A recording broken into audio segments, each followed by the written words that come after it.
एक गुरुग्राम का वो नक्शा मैंने देखा है 90s का, 90, 91, 92 में कभी ना कभी छोटे बड़े काम के लिए गुरुग्राम आना होता था। फिर 2005-6 का जो नक्शा, उस समय आबादी तो बढ़ने लग गई, लेकिन विकास इतना आधा अधूरा था कि लगता था कि ये आगे जाके इसका कुछ सुधार भी हो पाएगा कि नहीं हो पाएगा। 2014 तक इस गुरुग्राम को एक कामधेनु, एक गाय का दूध निकालने तक ही सीमित रखा गया कि इस गाय का दूध चुन लो, इतना चुना है, लेकिन उसकी देखभाल के लिए कोई योजना नहीं बनाई गई, वो भी आधी अधूरी बनाई गई। हमने आने के बाद पूरी योजनाओं को साकार रूप देने के लिए सबसे पहले जीएमडीए का गठन किया। इतना बड़ा विस्तारित ये शहर हो गया है, इतना फैलाव हो गया है कि बिना डेवलपमेंट अथॉरिटी के अगर हर चीज यहां से चंडीगढ़ से चलती रहेगी तो ये शहर आगे बढ़ ही नहीं पाएगा। इसलिए पूरी अथॉरिटी देकर के हमने यहाँ जीएमडीए का गठन किया है कि अब फाइलों को चंडीगढ़ जाने की जरूरत नहीं है। जो काम होंगे यहीं शुरू होंगे, यहीं उनको परमिशन होगी,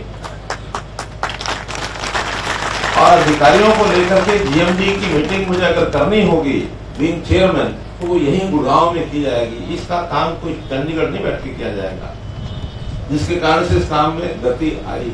आज ये जो 2 प्रोजेक्ट जिसका उद्घाटन अभी किया गया है, महावीर चौक बस अड्डे के आसपास कितना ट्रैफिक था, उस ट्रैफिक को और कैसे स्मूथ किया जाए, तो अंडरपास जो महावीर चौक बनाया गया, जिसके ऊपर 27 करोड़ रुपए का खर्च किया गया है। और फिर ये उमंग भारद्वाज चौक से लेकर सेक्टर 9, 9A और आगे बढ़ते हुए इसका 6 लेन का ये जो प्रोजेक्ट है, जिसका भी उद्घाटन हुआ, 114 करोड़ रुपए इस पर खर्च आया है। कुल 141 करोड़ रुपए का खर्च हुआ है। सामान्य व्यक्ति को तो कई बार इन करोड़ों का समझ ही नहीं आता, कहां से आया कहां गया। वो तो थोड़ा झगड़ा वगड़ा कर लेते हैं, हमारे से भी जमीन एक्वायर करते हैं तो हमको 1 करोड़ क्यों दिया, 1.5 क्यों नहीं दिया, 2 क्यों नहीं दिया।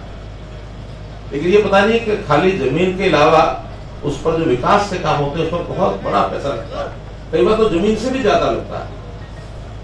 उसके बाद ही एक शहर का विकास ये संभव होता है। आज हमारा सौभाग्य है कि गुरुग्राम दुनिया के उन आइकन सिटीज में से बन गया है जिसका सारे दुनिया में नाम है, जो भारत में नहीं। विदेशी कंपनियां 500 फॉर्चून कंपनी का एक ग्रुप है, उस 500 फॉर्चून कंपनी में लगभग 350 कंपनियां दुनिया की, उसका यहाँ उनका ऑफिस यहाँ बना हुआ है, उनके यहाँ काम करते हैं 350। जापान की कुल 1455 कंपनियां हैं अपने देश में, जिसमें से लगभग 400 जो है वो हरियाणा में है, और अगर 400 हरियाणा में है तो 350 गुरुग्राम जिले में ही है।